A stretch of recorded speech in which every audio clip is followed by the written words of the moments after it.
Hi there, this is Tech Grandma. I create short videos providing technology and software tips in easy-to-understand format and language.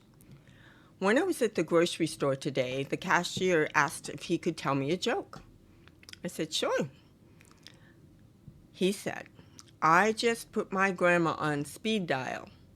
I call that Instagram. He didn't know he was talking to Tech Grandma. I told him that I was going to tell that joke on my next video. It's kind of corny, but I love it. Hey, drop me more Tech Grandma kind of jokes in the comments. There will be links to my research and videos in the description, as well as links to where you can purchase the items mentioned in the video. If you like the video, please give it a thumbs up, and if you haven't already, subscribe to my channel. The purpose of this video is to help viewers to understand safety and use of tap-to-pay technology. We'll be discussing 3 versions: Samsung Wallet, Google Pay, and Apple Pay. We'll also touch on how to use Samsung Wallet and Apple Pay with wearable devices. First, we need to talk about security. You must have security on your devices for allowing access to your phone. It's required and it's important. Secondly, you should not set up any of these options while on a hotspot or on a public Wi-Fi. Go to your home private Wi-Fi or set up using a cell phone data signal. Finally, make sure to store your NFC cards in an RFID protective sleeve or wallet. There are links in the description to where you can purchase those. Here's a really short video showing what can happen if you don't. This video is to educate people so they don't get robbed by thieves that take their machines and tap your ass. Now watch this. Hang on, 5 cents, alright? Now watch me. Follow me. The victim, he doesn't know what I'm going to do. I just tapped his ass. He's got a PayPass card in his pocket and transactions approved. So be careful. So tap to pay, is it safe? Stripe, a financial services company, says that tap to pay is one of the most secure methods of pay available, and here are the reasons. First of all, it uses encryption, which is unique to each transaction. It also uses tokenization, which uses one-of-a-kind random characters in place of bank or credit card information. It also uses two-factor authentication with a PIN or Face ID. While this may not apply to all tap-to-pay methods, most require some sort of additional identity verification before allowing a transaction to go through. First, we're going to look at Samsung Wallet. Wespac financial services company says that Samsung Wallet requires you to authenticate every transaction.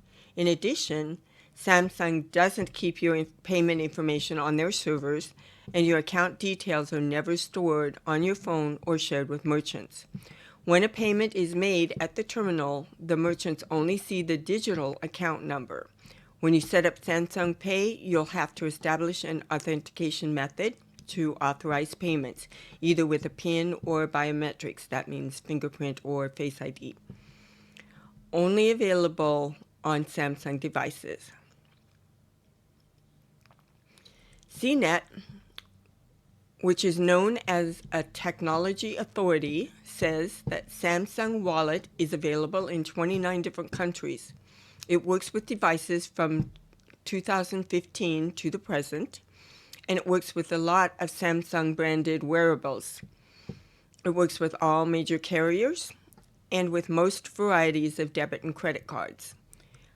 It works with almost all NFC payable systems and some magnetic strip terminals. How does Samsung Wallet differ from Apple Pay or Google Pay? Well, the main difference is that Samsung Pay works at almost all stores that accept credit and debit cards, not just the tap-to-pay NFC terminals. Samsung Pay also offers a cashback feature. Here's a video showing how to set up Samsung Pay. To access your Samsung Wallet, either go to your Samsung apps and open up Wallet, or simply swipe from the bottom of your screen. In the upper right-hand corner, you're going to click the plus sign, click Payment Cards, and Add Payment Cards. Agree to the terms and service, and then you're going to scan the front and back of the card or manually add the information in. And then some banks will require that you call them. To enter the card NFC style, you do the same procedure, except that you tap your card to the back of your phone.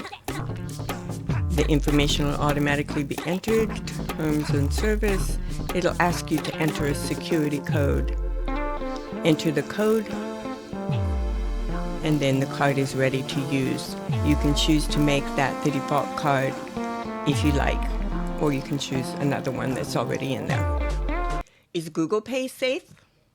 Credit Karma, a personal finance company, says Google Pay is a safer method of payment than cash or physical credit cards for a number of reasons. Again, it has a virtual account number. Instead of seeing your real credit card number, merchants only receive your virtual account number.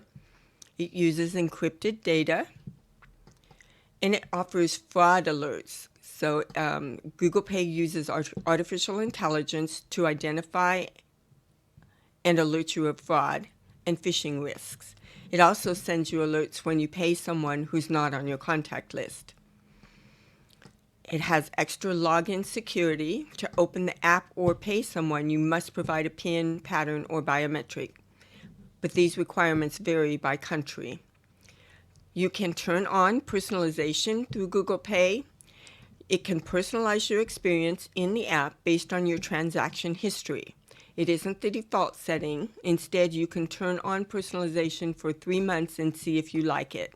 It tracks your spending and gives you offers from businesses that offer discounts on the products that you normally buy. It might be a good idea to opt out of that one. Google Pay offers private transactions where you can pay another person, and that payment transaction is only seen by you and the other person. It's primarily for Android users, but Apple users can use it by downloading the app from their Apple Store. Here's a video on how to use Google Pay.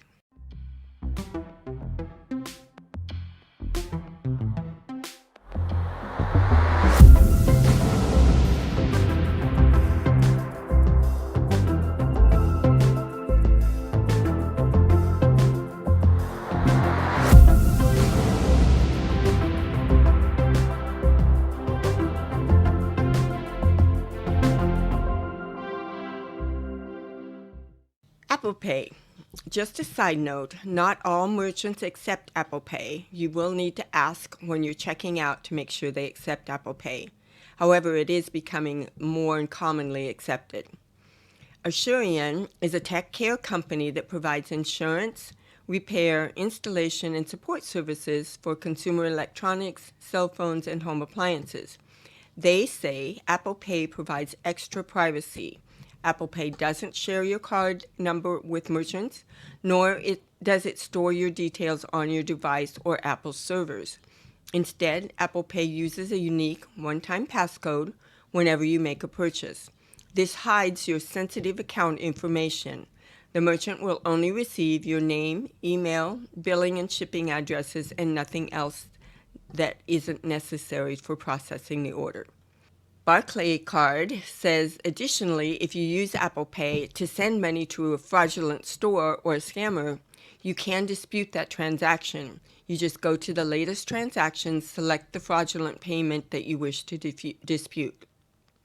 Apple Pay and Google Pay let you pay friends and family through Apple Cash over iMessage and Google Pay over Gmail, Messages, or Google Assistant. Samsung Pay also offers peer-to-peer payments. However, you will need to sign up for a prepaid debit card from Samsung Pay Cash, and your friends and family will also need to have a Samsung Pay Cash account to receive money. As far as wearables are concerned, paying with watches is just as secure as the other tap-to-pay methods. Most Samsung watches can be used to pay with your Samsung wallet. Here's a video on using Samsung Watch to pay.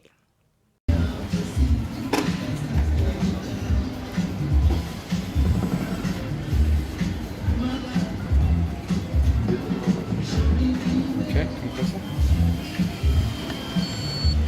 Woo! Done. Apple Watches can also be used to pay, and here's a video on using an Apple Watch to pay.